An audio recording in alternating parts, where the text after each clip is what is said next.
Retire young and comfortably. 3 key steps. You can retire young and comfortably.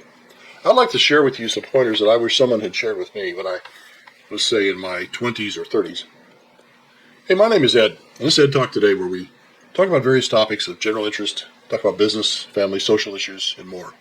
We try to stay away from those controversial and argumentative topics. Let's leave that for somebody else. I'm happily retired. In fact, I officially retired when I was 57. But that doesn't mean I sit on my butt in the lazy boy all day, getting fat, watching TV.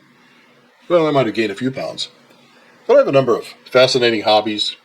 I still earn money. I start new adventures. And, well, I just enjoy my life. Retirement is great. I worked for 45 years, so I think it's only fair I should get at least 45 years of retirement, right?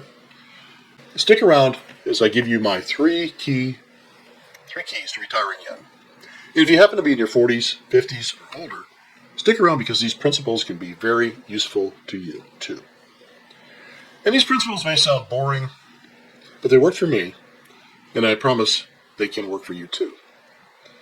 First, and I know you've heard this one before, pay yourself first. Of course, this implies that you have a job. There's not much I can do for you if you don't want to work. When I was young, I usually had more than one job. But pay yourself first. Invest your money.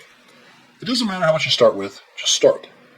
Remember that adage, the best time to plant a tree is today. No better time to start saving than today.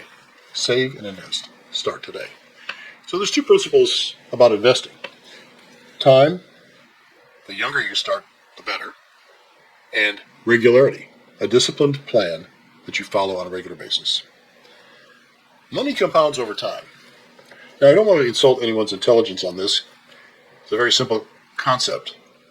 But compounding means that whatever you earn on your investment starts earning money too. So as time goes by, you're making money you earned through your investments. A simple example is if you invested $1,000 today and it earned 15%, in a year, you'd have $1,150. If you let that investment sit there and it earned the same 15%, we're still talking about the same $1,000. If it earned 15% the next year, you'd have $1,322.50. So that $322.50 that your money earned just sitting there, compounding. This works on a scale, of course, the more you invest, the more money your money will earn for you. So while you're working and earning a living, let your invested money work for you. The terms we use for that are active income, money you earn from your job, versus passive income, the money you earn from your investments. And one goal you can set for yourself is that someday you may be earning more money from your passive income investments than you're earning from your job. Wouldn't that be great? It's very possible. I know a young man who makes a modest living, who's been investing about $300 every 2 weeks.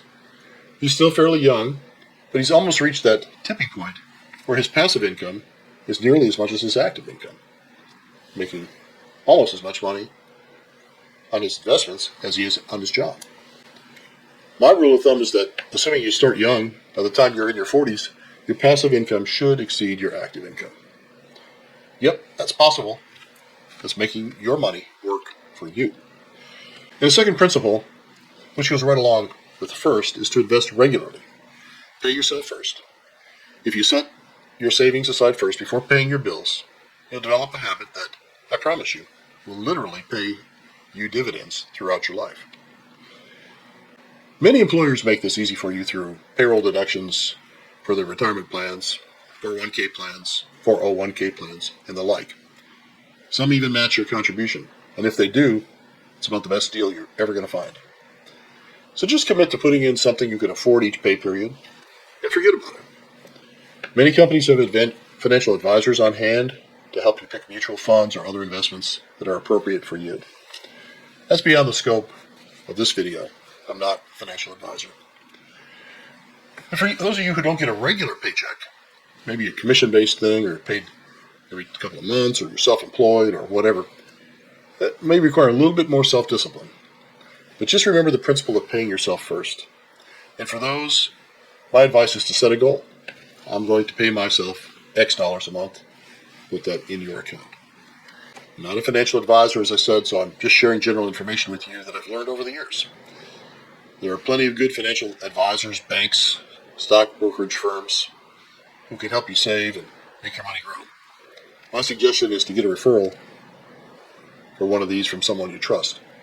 Now, here's a valuable lesson I learned when I was only 20 years old. I was in the U.S. Navy and I made so little money that I'm almost embarrassed to say. I didn't know much about money. I came from a poor family and all, and there wasn't much money around. I was just a kid, and I thought I might want to take out a loan. And frankly, I forget what the loan was for. So I went to the credit union. It was the Navy Federal Credit Union.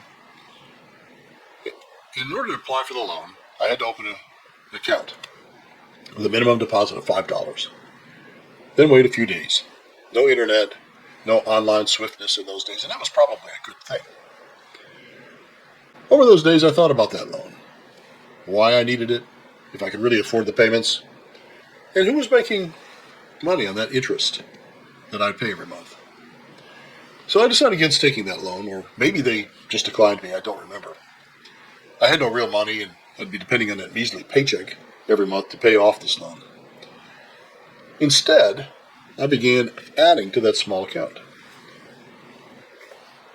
The Navy and the credit union had a payroll deduction plan, so each month I could put a little in. It wasn't much, but over time I watched that money grow and earn interest. Passive income. I still have that account, that exact same account today, many, many years later. I won't tell you how many years, but it's been a while. I'm kind of proud of that. But it was a little lesson that taught me something.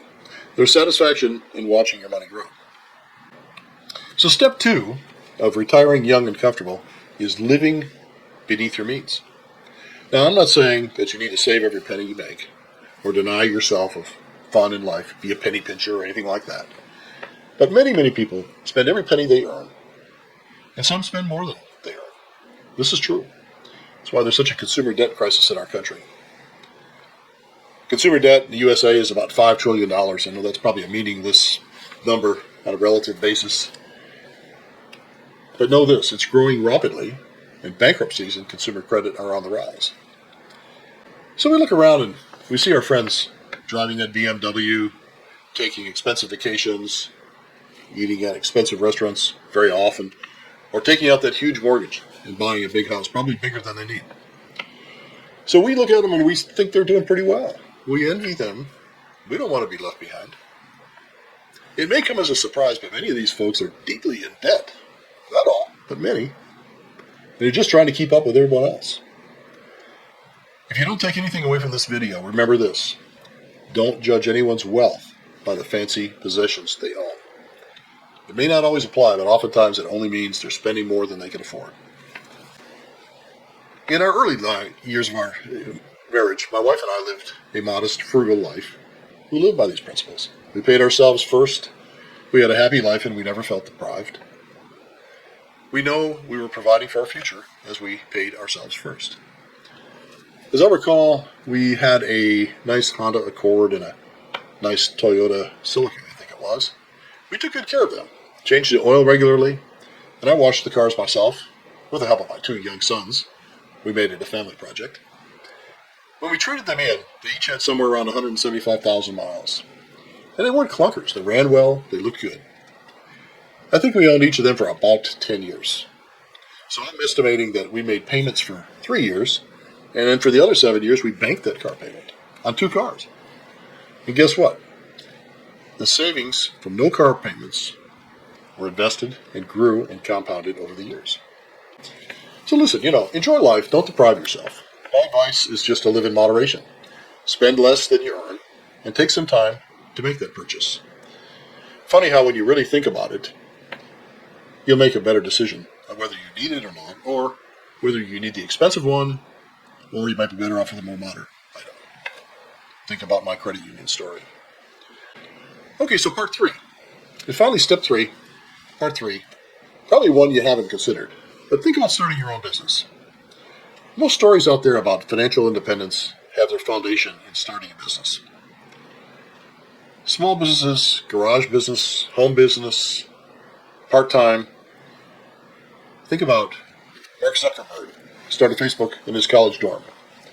Jeff Bezos, in his garage, selling books online. Michael Dell built custom computers from his dorm room.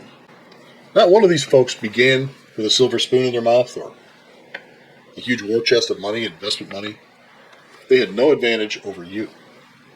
I started my first business with about $5,000 of capital in a 10 by 15 foot office.